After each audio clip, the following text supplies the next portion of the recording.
Eat What Elephants Eat. Dominick Thompson learned to go vegan in prison.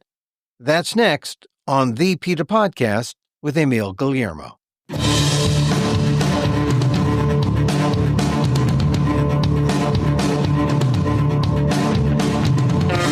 Welcome to the PETA Podcast. I'm Emil Guillermo, your host for this inside look at animal rights. Brought to you by PETA, the largest animal rights organization in the world. On today's episode, it's Veganuary. And if you're looking for inspiration on becoming vegan or staying vegan, you should listen to Dominick Thompson's story. He just authored a new vegan cookbook that tells his story about how a Chicago gang member landed in a federal prison but found a silver lining. It was there where Thompson began his journey as a vegan. And it wasn't easy when fresh vegetables are considered contraband. Here's part one of my conversation with Dominick Thompson, author of Eat What Elephants Eat. He began by telling us how long it's been since he's been plant-based. I've been vegan now for 14 years. Prior to that, I was vegetarian for 10 years. So I've been in this space, multifaceted space, for about 24 years collectively. From I guess I should start by saying I stopped eating meat for ethical reasons. Specifically, I did a hard spiritual reset about 24 years ago, when I was serving time in federal prison. It was there that I created a mantra for myself that if it requires harm, then no, or nah. I don't want to have anything to do with it. So I stopped eating meat at that point, and it's been the best decision of my life, specifically. Making that decision in prison, you're definitely going to have people looking at you like you are crazy or a weirdo, which is what they would, deem me as, specifically. Not to say that that's what I deem myself as, or is that something that I encourage people to use with respect to those terms, that wording. But yeah, they would say he's crazy, he's weird, because I would trade my animal protein with my cellmates for their carbohydrates, both complex and simple carbohydrates. So I ate a lot of carbs. And back then, we didn't have the science or data to show how incredible this diet in itself, what it can do to the human body. Because when I entered prison system, I was over 250 pounds. I was a big guy, big husky guy. Not so much, I wouldn't say obese in that way, but, when I removed this meat from my diet, all that inflammation started falling off and disappearing. All that weight started disappearing. And the lowest I got in terms of the smallest amount of weight that I weighed at that time, once I stopped and went into this journey, was about, I want to say, like 190, 195, between the 190 range, in that range specifically. But you were about 300. I was over 250. Over 250. And you're how tall? I know how tall you are in a Zoom box. Yeah, I'm about 6 feet tall. Yeah, that's a good size. Yeah, I'm a big boy. Yeah, I was solid. Yeah, I was about solid size, solid muscle, just built. And because once I stopped eating meat, I started working out in there. And what I discovered was the recovery between the training sessions of working out was phenomenal, where I would work out. I went from working out once a day to twice a day, sometimes 3 times a day, not because I was trying to achieve a goal, it's because I had all this energy to exert. I had to do something with it.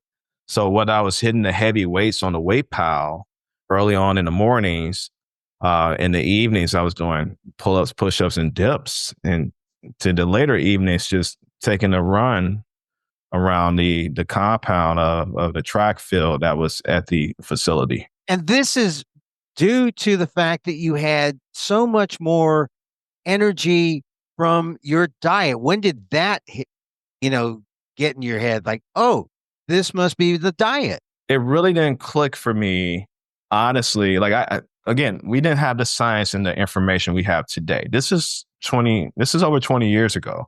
Technology was different. The data and the findings just wasn't published yet. We didn't have all these documentaries and all these incredible books with a wealth of information, including what we put in the Eat What Elephants Eat book.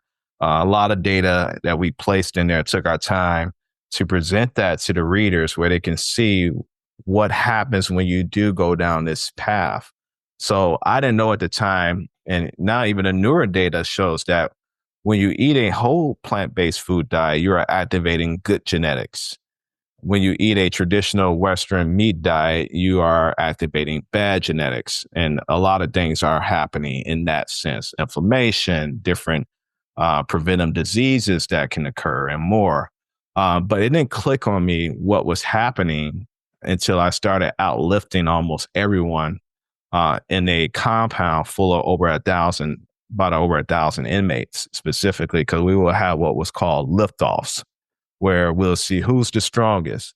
And I was always in the top 10. And we would measure that on benching, squatting, and deadlifts specifically. Yeah. Yeah. And they were saying, hey, and that dude that doesn't even eat meat. He trades his sardines for like my crackers. What's wrong with this guy? Yeah. A lot of pasta, a lot of oatmeal, a lot of different veggies that I would ask inmates that worked in the kitchen because they didn't have a wealth of vegetables that they would just put out on the serving line. Specifically, the vegetables was very scarce. So I had to spend a lot of time hustling and convincing people that worked in that area of the kitchen if they can sell me these vegetables so I can add it to my food. Wow. Here's a guy in prison looking for contraband vegetables. Yes, that's exactly what they deemed it as, contraband. Yeah, they did deem it as that. No, you're not like trying to get like street drugs. You want street vegetables. Yeah. You'll get in trouble if COs will walk by during the countdown time and they would see like full on tomatoes or certain vegetables that they know you can buy from commissary. Yeah. They know you can only get it from the kitchen. If they wanted to, cause trouble with you, they could, because they knew that you had, that's contraband. What are you doing with these tomatoes? Well, I guess you had some visitors come in and they're trying to sneak in eggplant or something.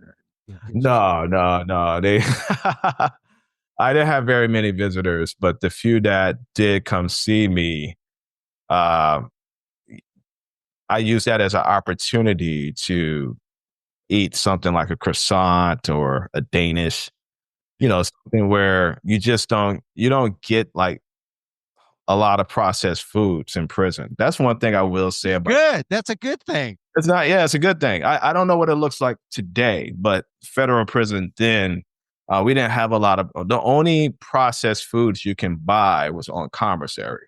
And a lot of us didn't have money on commissary to buy the processed foods in itself. Hey, so, we're having a good time, we're laughing, but this is a hard story. You were in prison. And I guess we should let the listeners know a little bbit more about your background. Like, how did you find yourself there? What happened?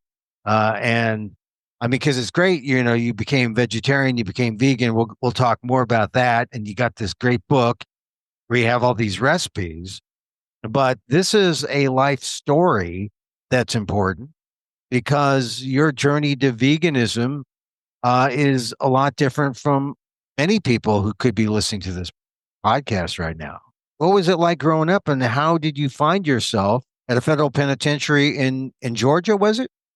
No, Colorado. It was in Colorado. Yeah, I went from Chicago, MCC Chicago to Minnesota, and from Minnesota to Colorado is where I transitioned with my that was the final transition before I came home.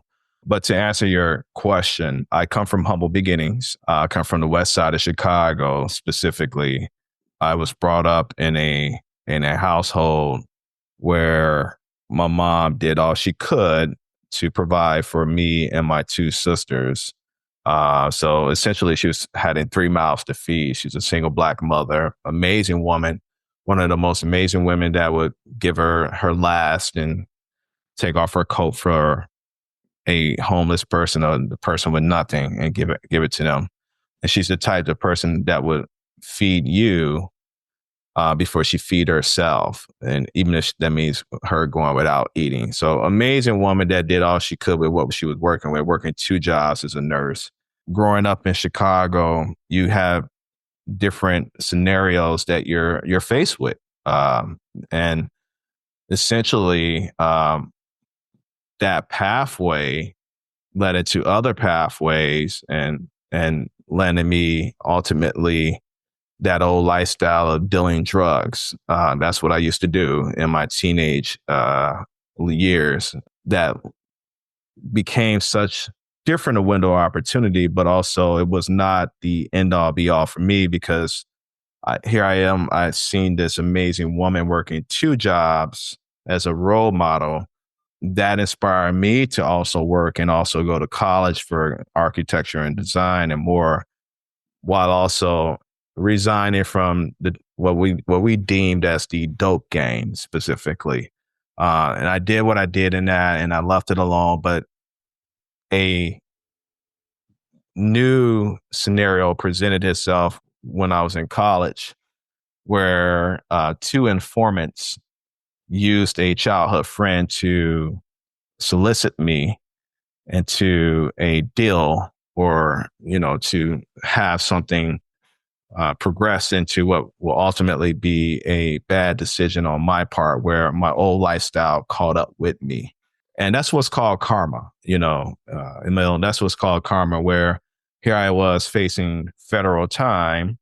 I was in school full time for design and even working full time at an entry level position. And now I was facing federal time. And, I had a couple options there, but ultimately I did the ethical and right thing to do, which is take full responsibility for my actions. I was not innocent with my past. I had to do what I had to do in different scenarios, but I took full responsibility. I never even had a speeding ticket up until that point. I was a first-time offender.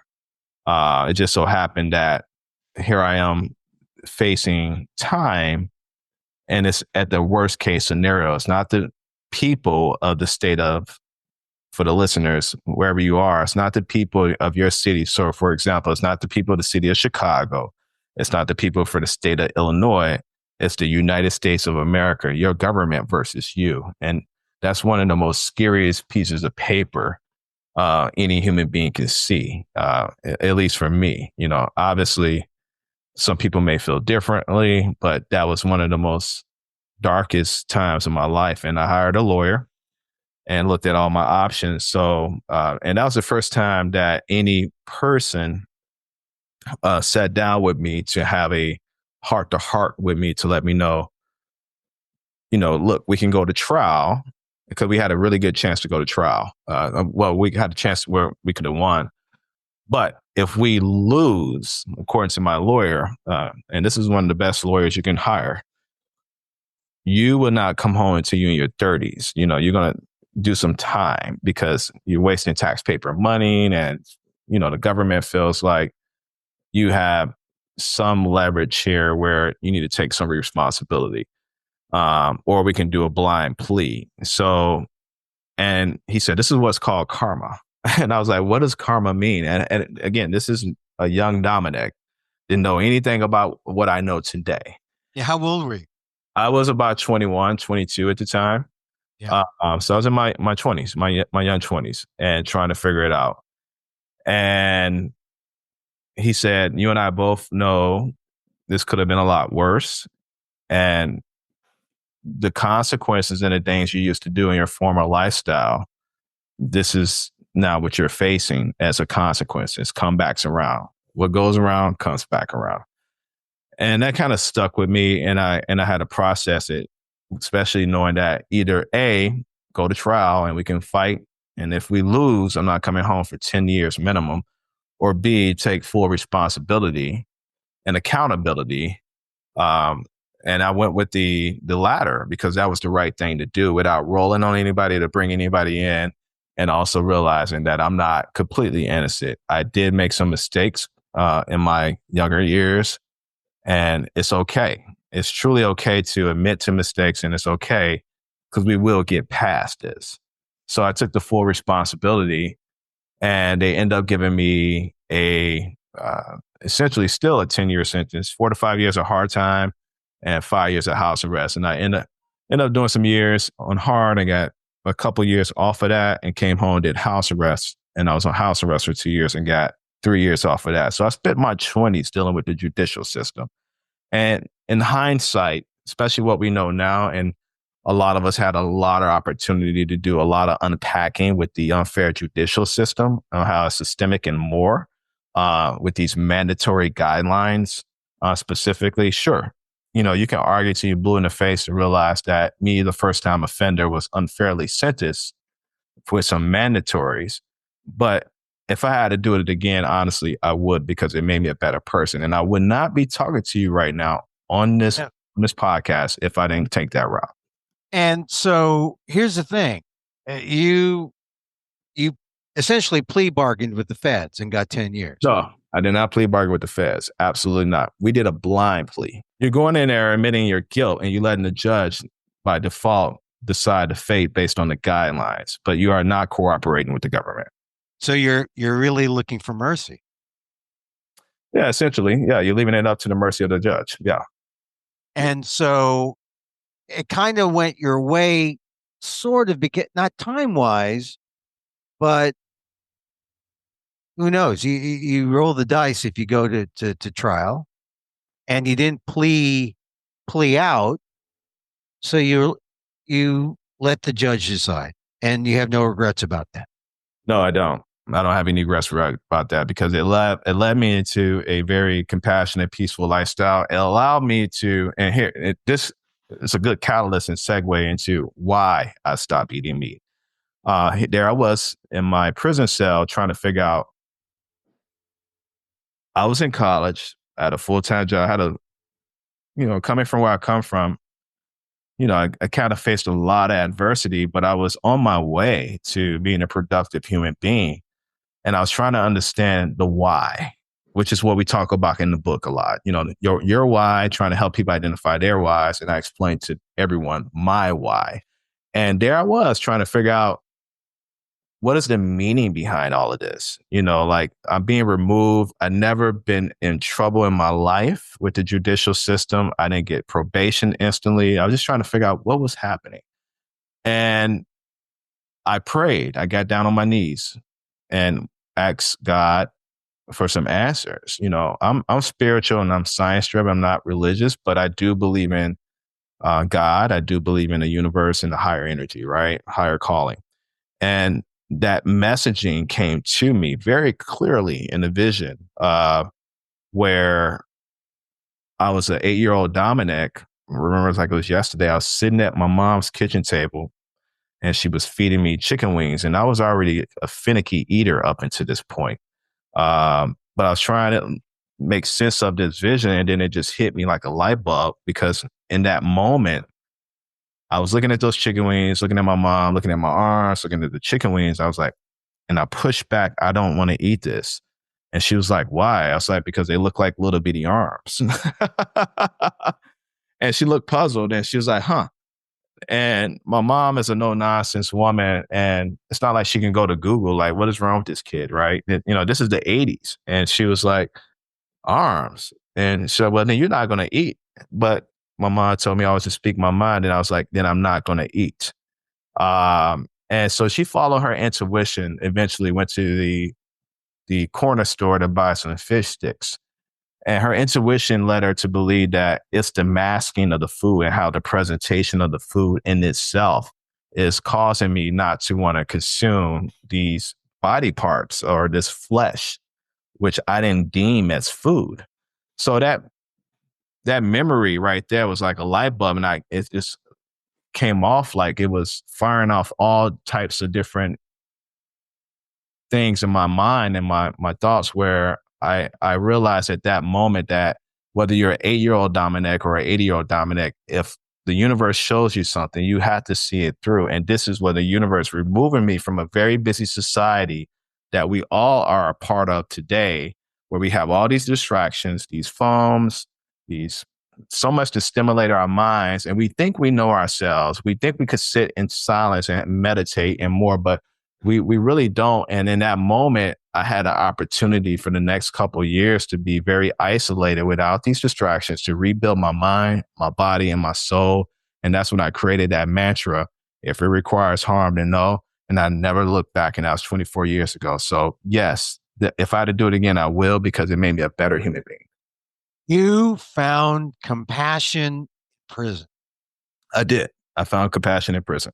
It was innately in me, but in prison, I was able to really foster it and really understand it, to grow it and present it in the world. Yeah, once I enter. And the compassion that you found in prison, you didn't have it really that much in the West Side of Chicago or even in college. I had it in some capacities, but not as aggressive. It wasn't as physically present as you see today. Meaning, I used to break up dog fights. I used to fight with my friends that would take little slingshots and all, different weapons to try to shoot at squirrels and stray cats. And here I am, a young Dominick fighting with older teenagers that would have these dog rings and more. So I had it in me, but now I really owned it now, and without any hesitation. I'm very self-convicted in it. And it's something that I feel very passionate about without any hesitation.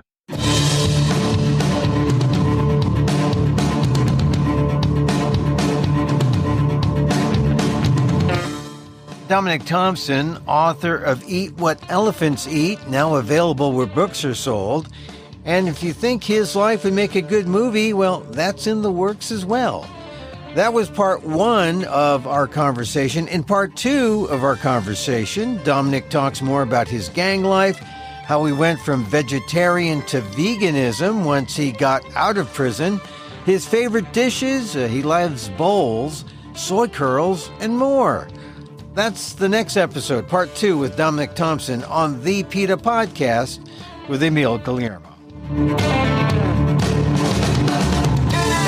And that's our show for today. Thank you for listening. Season 8, that's what this is. Hey, thank you for being with us. Don't forget to send a link of the show to your friends.